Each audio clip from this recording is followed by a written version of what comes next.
ये कथा महिसागर तीर्थ से प्रारंभ होती है, जहां पर नारद जी अर्जुन से कहते हैं और इन दोनों की बातचीत से ही ये कथा प्रारंभ होती है।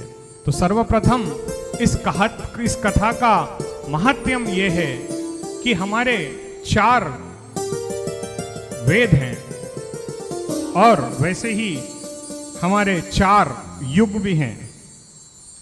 तो धर्म के जो चरण थे वो 4 चरण थे।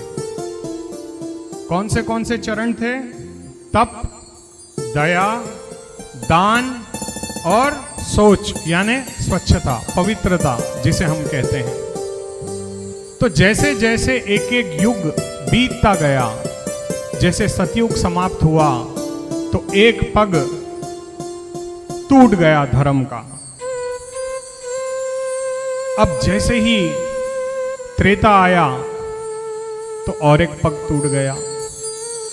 जब द्वापर आया तो और 2 पग टूट गए और धर्म का अब एक ही पग शेष है। तो ये कौन से पग कब टूटे, ये हम आपको बताते हैं। सर्वप्रथम जैसे ही सतयुग समाप्त हुआ तो उस युग के बाद पवित्रता समाप्त हो गई, यानी व्यक्ति के अंदर जो पवित्रता थी उसका नाश हो गया।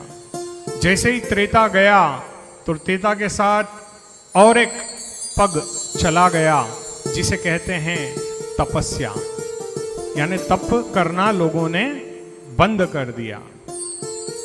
अब जैसे ही द्वापर समाप्त हुआ तो शौच यानी पवित्रता, तप यानी तपस्या और दया यानी करुणा, ये तीनों चरण लुप्त हो गए। अब केवल क्या बचा? दान। और व्यक्ति आज के इस कलयुग में, कलयुग का सबसे बड़ा समस्या यह है कि हम सिर्फ लेना जानते हैं, देना नहीं जानते। और यदि हम देना सीख लें तो फिर हमें हर चीज प्राप्त हो सकती है। ऐसी कोई वस्तु नहीं रहेगी जो हम प्राप्त नहीं कर सकते।